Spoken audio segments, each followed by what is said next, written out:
debate the diet dogma. This is a series where I'm taking the most popular nutrition diets, the ones everyone that swears is working, and actually asked a question nobody in the diet industry wants to answer. What does it mean when something works? Because in today's episode, we are going straight for one of the big ones, keto, the diet that promises fat-burning magic, rapid weight loss, stable blood sugar. All you gotta do is give up carbs. You can't have fruit, you can't have bread, you can't have birthday cake, you can't have a quesadilla, and apparently that is supposed to be health. But here's the thing that no one's talking about when it comes to this. If a diet is actually working for you, you shouldn't have to avoid a happy hour because you're afraid you can't trust yourself around food. You shouldn't be completely afraid that one bite of sugar is going to ruin everything. And you definitely shouldn't have to live the rest of your life afraid to eat an apple. Yet millions of people are convinced that keto is the answer. So today, in debating the diet dogma, we are putting keto under the microscope. And I'm not talking about the marketing of it, the before and after photos, but I'm going to talk about the reality, what keto actually is, why it seems to quote unquote work, and the much bigger question most people never stop to ask. Is it actually working for your health or just your weight? There's a difference, and we're going to get into it. So literally yesterday, I was talking to a guy and he asked me what I did. And I said, I call myself an untraditional and unconventional nutritionist and behavior specialist. And he's like, oh, so interesting. So I really just do keto and I have given up all sugar. And there's a part of me that always wants to just get into a whole thing. But I had just finished a very long day. I was in New York City and I just decided I wasn't going to say anything. I let him continue talking. He's like, yeah, keto really works for me. I've lost 22 pounds and, it just works for me. My question I wanted to then be like, but I didn't because I didn't have the energy was, well, what's your definition of working? Because that always trips people up. It's always weight loss, but it's never associated with other health types of things. And I shouldn't say never, but rarely. And so he continued to talk. And as we were leaving this event that we were walking out of, we were going to go to this happy hour that was going on as an extension of this event. And I said, are you going to go to the happy hour? And he's like, I can't trust myself around food that will be there. So I'm just going to go back home. And that's when I wanted to be like, so is keto really working for you? I mean, I get it. I get the concept and I get why it seems to quote unquote work. But in my second series or my second part of my series on debating the diet dogma, we are digging into keto today. So let's get into it. What is keto exactly? People talk about it and I think that they just know that they can't eat carbs, but do we really understand it? It's funny because when I was first a teacher, I was 21 years old. And I just remember the teacher's room and, the conversations that would happen in the school I was in was all about the Atkins diet. And the Atkins diet was literally keto. It's so interesting because every single diet, I don't care what one you are talking about, from what we talked about last week with intermittent fasting to today, we're talking about keto, to the subsequent conversations I will be having in this series around calorie counting, GLP-1s, just all of the things, everything you've ever tried, whether you've walked into a Jenny Craig or a Weight Watchers or tried to do things on your own, they are the same wolf in different sheep's clothing. It keeps looking like they're different things, but they're all the same. They all involve deprivation and some sort of punishment to your body. None of them you would want your children to do. And all of them require you to be perfect. They're not a lifestyle because a lifestyle means I can go to happy hour and I can not freak out. I can go on vacation and live my best life. I can have birthday cake with my children and enjoy the experience.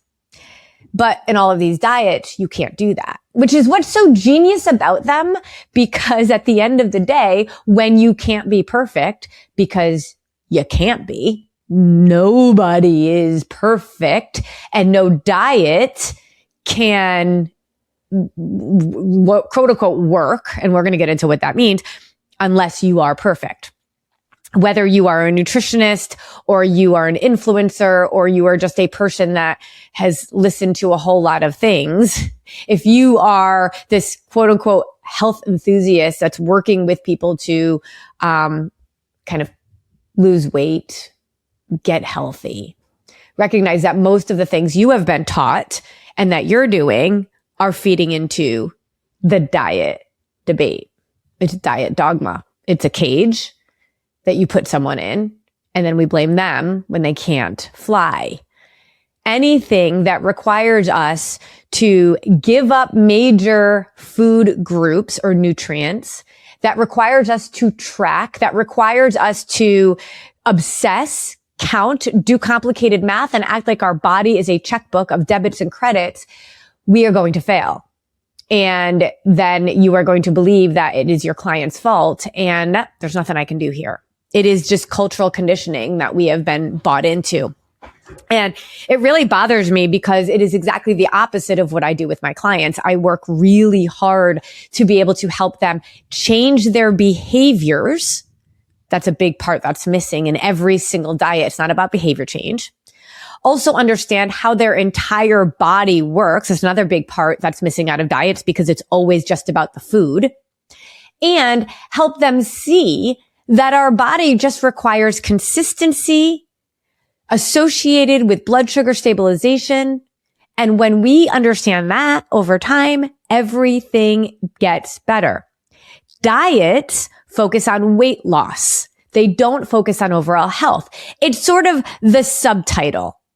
Let's be honest. When I was writing my book, From Corset to Crown, I loved the title, From Corset to Crown. That was like so powerful to me because I knew when I could actually help people understand the concept that they would relate to the idea that at some point in their childhood, everybody was had been given and put on this corset that requires us to shrink and to tighten it and to be smaller in order to feel like we matter and have value. This cultural conditioning that what we look like matters, our level of success dictates our value, but most importantly, especially for women, our size dictates everything about our confidence, our self-worth, all of it.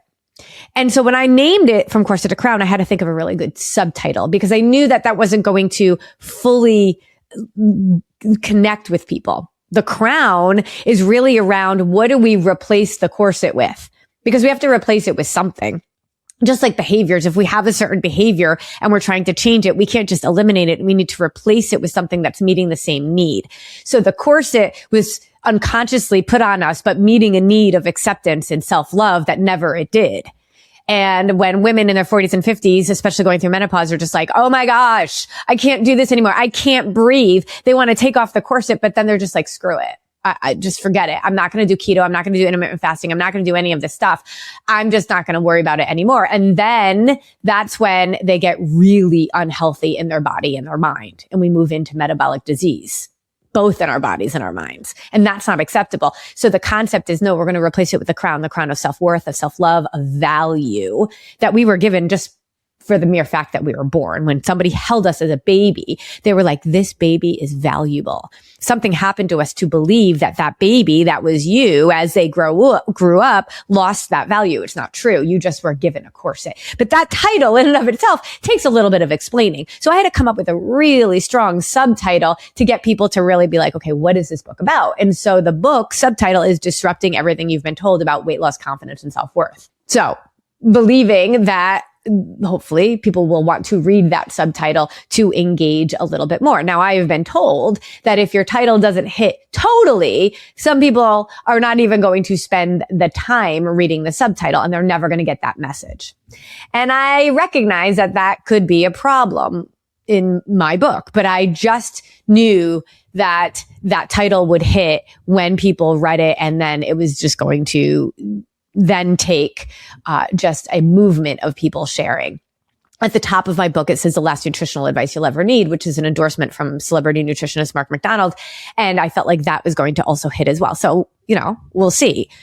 But this is what the diet industry does. They go weight loss, weight loss, weight loss, weight loss, hoping everybody reads that title and is like, yes, this is the thing. And it's a really shiny new cover that we think is different inside the book. But this in the subtitle is, oh yeah, we do care about health, but we really don't. When you ask people, do you want weight loss or health? Everybody always says they want health. Like nobody's like, no, I want weight loss and I want to be sick. But our actions actually speak much louder than our words. And our actions are saying, no, I really want to look a certain way because I really know that matters to me right now more than health. Because when we go down weight loss, we will do very unhealthy things to get there. And we know it because we wouldn't let our kids do it. We just wouldn't. We would be appalled actually if our kids started talking about calories like my kids did when they were 6 years old. So we know it's not really about health. We know it's about the ego speaking to us. But that subtitle is the disclaimer that diets have, that the weight loss industry has, that the pharmaceutical industry has, that no, this is about health. No. Health is really not about a diet, deprivation, punishment, doing it because you're so mad at yourself or frustrated with your body. Health is loving yourself too much to not take care of this life container through every single avenue, aspect, and layer that it requires. It's not about just what you put in your mouth. But the diet dogma teaches us that food is the diet and the diet is the answer. And if you aren't perfect with it, well, then you don't deserve to lose weight. So keto is just another wolf, whether it was Atkins, it's just the same wolf, just another sheep's clothing, just another book cover jacket. It's the same book inside. It was Atkins, now it's keto. And the concept is that we are going to avoid all carbs. Because carbs turn into sugar in our body, whether it's an apple or it's an Oreo. It's true. Now, an apple obviously has different nutrients than an Oreo cookie does, but an apple is villainized just about as much as an Oreo cookie is in keto, because it isn't so much about the quality of food. It's about not having anything that causes sugars. Now, we get our energy from glucose. We get our glucose from carbohydrates. Now, carbohydrates have a lot of different types. There's a lot of different kinds of carbs. You can have carbs in candy because it's pure refined sugar. And you can have carbs in fruit. Different kinds of sugars, different kinds of nutrients. But people will say sugar, sugar, sugar, sugar. Well, yes, because it will increase our glucose. But there's also clean energy, and then there's toxic energy. And toxic energy is those refined sugars. And we know this. But keto basically villainizes all of it because they don't want you to get your energy from glucose, which is our main energy system. They want us to get it from ketosis, which is our fat. And on paper, doesn't that sound right? If you could burn fat, then you can lose fat. It's like, that sounds genius because you're never going to spike your blood sugar if you don't have carbs. And that's actually the magic behind it. It's blood sugar stabilization, but in kind of like, I don't know, a cult-like way, because it's not the way that your body really wants it. It's not the main energy source. Think about you've got your power, you've got your electric in your house, right? And it's coming from the electrical wires. I don't really know how that works. I just know I got power in my house. When I have a storm and the power goes out, I can actually light up my house with the generator. That's how I want you to think about using ketosis for your energy. It's like a backup system that's incredible, that's really designed for us to be able to eat in a way that allows us to survive if ever needed. We don't need those carbs. We don't. Our body can go into ketosis. But it's sort of like that backup generator. Now, the reason why it works. And if you're watching me on YouTube right now, which is my preferred channel for you, because I feel like I can do more when you can see and we can share more. But I'm using air quotes when I talk about that's why it works. Because again, if our focus is on weight loss, if we're really honest with ourselves, if our focus is on weight loss, they will give you the subtitle of health. But there's two things. One, when you have gained weight, it is often a symptom of health and hormones. If you can lose weight, that's always going to be good if you are not at your optimal weight.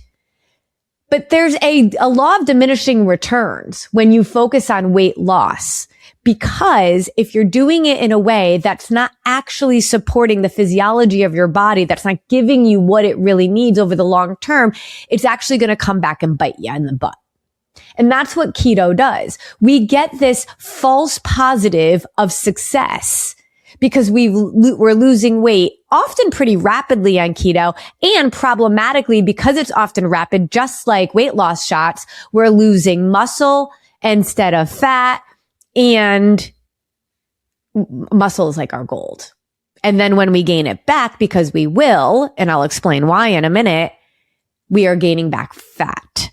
It's like giving away gold and replacing it with sand. It doesn't work to do that long term. You got to redefine what your definition of working is. Now, cutting carbs will automatically mean you are cutting out all sugars, all snacks, all ultra processed foods. You're going to naturally lower your calories when you do that.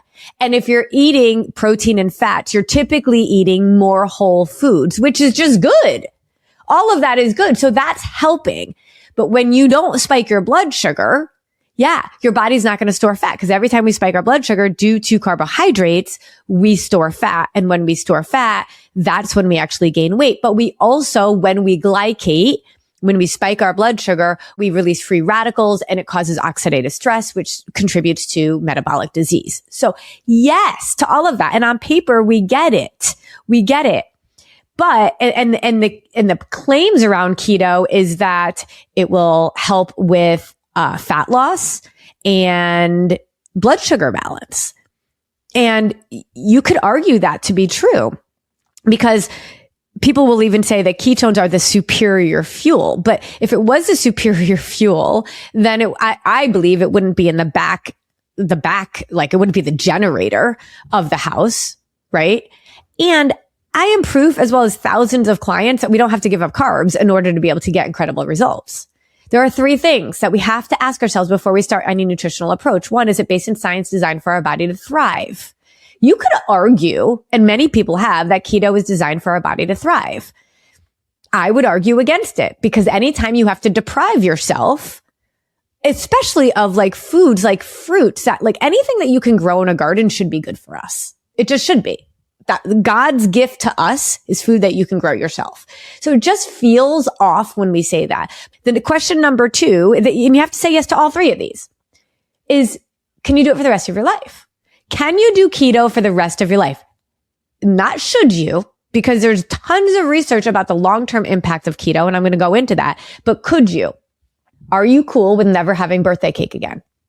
Are you cool with never having a quesadilla again? Because if that's the case, like Halloween, off limits, like you do not get to have anything that has sugar in it, because then the minute you do, you will take your body out of ketosis. It's that fragile. Any amount of sugar, really. I mean, you have very, very, very small amounts of like fruit, a little bit, not even like fruit is in real strict keto. Like they don't want you to have any fruit. Can you do that for the rest of your life? I mean, if I was now epilepsy, it was actually really realized with people with epilepsy and how it helped them, again, because of the blood sugar piece of it. But then they realized that, oh my gosh, people are losing weight. And then it became, oh my gosh, this is a miracle thing. All you got to do is give up carbs. Can you do that for the rest of your life? Do you want to? And number three, would you let a child you love do that? Would you tell a child you love that they cannot have apples, that they cannot have bananas, that they cannot have any fruit? I mean, would you? Would you tell them that they can't have popcorn? Would you tell them that they can't have any sort of food that has carbohydrates in that? No. So we got to determine why we think it's okay for ourselves. because physiologically we're built the same way, and psychologically we're modeling for our kids. And so if we're on a diet because we want to lose weight, that matters. That matters. Now, if you are seriously type 2 diabetic, your insulin resistance is just off the charts. Like, you are very, very, very sensitive to carbohydrates. And if you are that far along, now I still, in my diabetic patients, they all still have carbs, but they have to have much less dense carbs. We don't work to get into ketosis. Because I also know that it's a lifestyle that brought us to that point, and it's only going to be a lifestyle that brings us out. And just like one of my clients, Sue, said to me the other day, she's been with me for a year, but when she first decided to come with me, or her family forced her to work with me, to be very honest with you, she ended up reversing her diabetes and all of her medication in 4 months, high blood pressure, high cholesterol, all of it. But the reason why she didn't want to say yes is because she knew in her heart that this was going to be hard. It was going to be miserable, just like every single diet she had ever been on. She didn't believe that what I taught was really different. She just believed that I was going to tell her she couldn't have any more carbohydrates because it's everyone has told her. And I didn't tell her that. And it's a replacement behavior. She didn't have tons of pizza and cake and cookies. She had carbohydrates and fruit and whole foods that really served her body and nourished her body. But it was amazing how her entire craving palette changed, that she now craves a salad and loves fruit. But she didn't want to do it because she just knew she was going to be deprived. And that's one of the biggest problems. Okay. And this is the thing. There are only 3 macronutrients: 3: protein, fat, and carb. The word macro to me means big, important. And if there's only 3, then, and we know that we need those, and every single food on the planet is either a protein, a fat, or a carb. Take away the ultra processed food in the processed food industry, because we know that their best interest is not at heart. It's barely food. Let's just talk about the food that's grown out in nature. Every single piece of food is a protein, a fat, or carb, or a combination of both. Every single vegetable is a carbohydrate. Now, there are nutrients in all of those. That's different than the nutrients of, or lack thereof, in processed foods. But to think that we should get rid of one entire macronutrient doesn't feel balanced or healthy to me. But if we're losing weight, well, Gary, it must be working. We got to redefine what working means. All right. So we do see, just because when we can actually reduce the inflammation caused by sugar, and most of it refined sugar, but when our body is very sensitive, any amounts of sugar can be problematic. This is why they'll talk about it for certain types of people, like with type 2 diabetes, PCOS, that kind of stuff. But A, it's miserable, so people aren't going to stick around with it forever. And B, if we can actually just pair the lighter carbs with a protein and a fat, we don't need to give up carbs. That's the bottom line. And we don't need to put our body in ketosis. So there are some short-term impacts of keto, and then I'm going to show you some of the research around the long-term impacts. So there's something called keto flu. People just talk about it like it's normal. Now, I know that when we move from an ultra-processed food diet to whole food, and focusing on eating clean, whole, unprocessed food because it serves our body. And I don't look at food as good or bad or healthy or unhealthy. I look at food that serves my body or serves my soul. I know I need both, and I just need to serve my body more than I serve my soul. That's what I do. So when we actually take a look at just moving towards a healthier way of eating, very often we can feel fatigued. I had one client, Nicole, who like for 4 straight days, like almost couldn't get out of bed. She was detoxing from all of the crap. I've watched a loved one of mine detox from prescription drugs, and it is very scary, but yet it's the process of getting healthy. So keto flu is one thing that people talk about, but they'll argue about it in like the way that I just did. So I'm going to take that off the table, because while I don't agree with that argument, let's just keep moving, right? The fatigue, I had a client, Will, and him and his wife, Wendy, had been doing keto for about a year. He was an accountant. He literally said to me, when I started working with you, I couldn't see the lines on the spreadsheets. Like everything was blurry. He said it was just a constant feeling of heaviness and fatigue, because first of all, it's really hard to get into ketosis and stay in ketosis. You cannot have like any sugar at all. And if you are diabetic, which he was, he's even more sensitive. So even looking at sugar can cause your body so not to be in ketosis. So it's like he was never really in it. And it was very hard to be able to navigate that for himself. There's often an electrolyte imbalance when it comes to doing keto, but then there is long-term impact. And I have so much research, 1, 2, 3, 4, 5, 6, 7, 8, 9, 10, 11, 12, 13, 14, 15, 7, 8, over 25 articles here that I can reference right now on longer term or serious risks. So nutrient deficiencies like B vitamins, vitamin D, calcium, magnesium, trace elements, fiber, 1, 2, 3, 4, 5, 6 different studies out of PubMed that talk about the long-term effects of keto. Okay. Bone and kidney issues, decreased bone mineral density, osteopenia, osteoporosis, kidney stones, 1, 2, 3, 4, 5, 6 from PubMed articles. And that's only just what I pulled up just now. Lipid disturbances, cardiovascular concerns, an overall worsened lipid profile. A lot of these studies just came out because these very low carb patterns were tied to higher all-cause mortality in some cohorts and controversial cardiovascular risk. 1, 2, 3, 4, 5, 6, 7 studies that I found on PubMed around that. Your liver and pancreas. There's cases of hepatitis, pancreatitis, and especially with prolonged strict use. That to me is what's scary. But like, if you can do it, if it's something that is thriving, remember that first question, is it based in science, designed for your body to thrive? If you're doing this for a long time, which is also the second question, can you do this for the rest of your life? And you do it longer and your body is actually getting worse, that's not working to me. It's not working. When I teach my clients around PFC3, protein, fat, and carb every 3 hours, balancing your blood sugar, using a continuous glucose monitor at first to be able to monitor that, and then bringing one on every maybe 6 months or so to continue to monitor that, it gets better over time. We actually can see with our monitoring that their insulin resistance actually improves over time.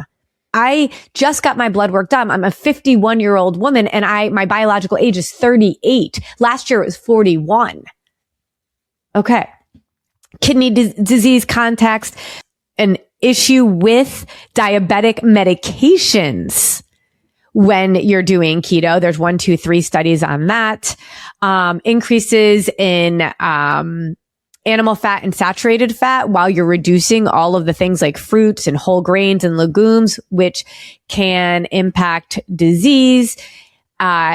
Fiber deficiency is a big one because we're not eating any of real true fruits and vegetables that have all the fiber in it that we need.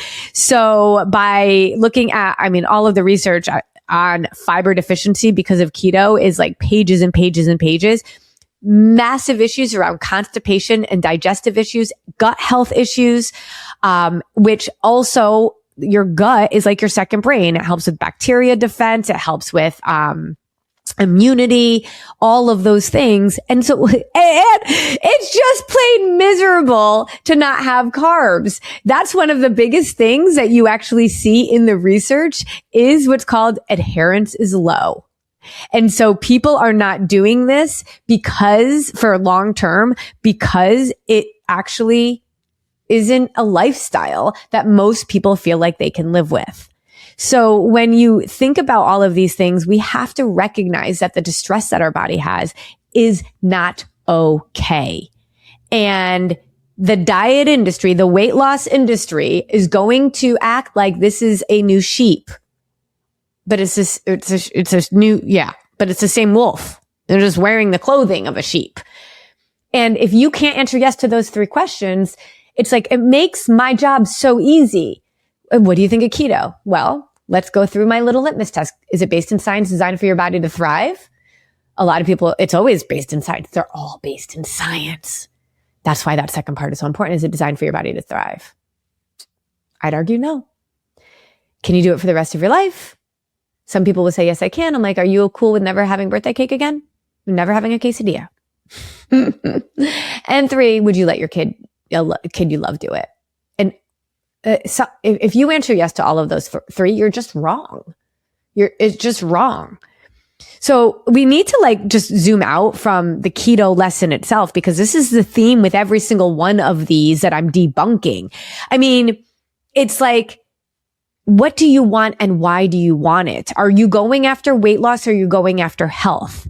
Is this allowing you to have a better relationship with food in your bodies, or is it making you more obsessed?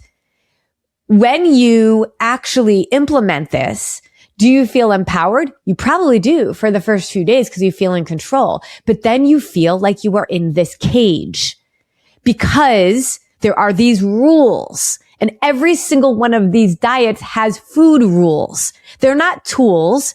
They're not ways to empower you to be able to make decisions that are adaptable and flexible for every type of thing that life throws at you, whether it's good, like a vacation, or whether it's stressful, like work and kids and money. If you can't do the thing that you have signed up to do, then you're not actually going to be able to establish a lifestyle. You identify as a person that is always on a diet, that's always trying to lose weight. This is the cage that the diet industry puts us in, because the minute we can't do it forever, or the minute motivation fades because our why is about ego, not based on something around heart and health, well, then it's easy to act like we were the ones at fault. And if you are starting a new approach out of frustration and punishment to your body, and you think you have just gone so far off the deep end that you deserve to be punished, that is a red flag right there. And so everybody walks into these a little bit different circumstances. Some people are scared because they got a test result that was scary to them, and they know they have to get healthy, but their doctor tells them they have to lose weight. That's the title of the book. The subtitle is, well, we want you to really get healthy, but we think you have to lose weight first. No, we got to flip it over and say, actually, what does the healthiest version of you do, say, think, and believe? Does the next thing I'm doing answer these three questions? And why am I doing it? Am I doing it because I care about this life container thriving for as long as possible so that I could actually serve my purpose for as long as possible? Or am I doing it because I feel like I need validation from other people, and I feel like the number on the scale, what I look like, is inhibiting my value? These are all things that we have to think about and recognize that nothing is going to come overnight. This didn't happen overnight, and there is no quick fix. There is, though, a commitment to yourself for the rest of your life that is based on consistency and a relationship out of love, trust, and respect, versus tell me what to eat. Eat this, don't eat that. These rules literally will keep you stuck. We have to throw out the rules, which means we have to take off the corset. We have to put on the crown and recognize that I'm going to show up for myself in a very different way for very different reasons. And it is going to actually allow me to become the healthiest version of myself. So keto's off the table for me. Is it off the table for you too? I'd love to hear your comments. I'd love to hear your thoughts. And if you want to debate me, go right ahead. We can talk more. I'll talk to you next time. We're going to dig into calorie counting next.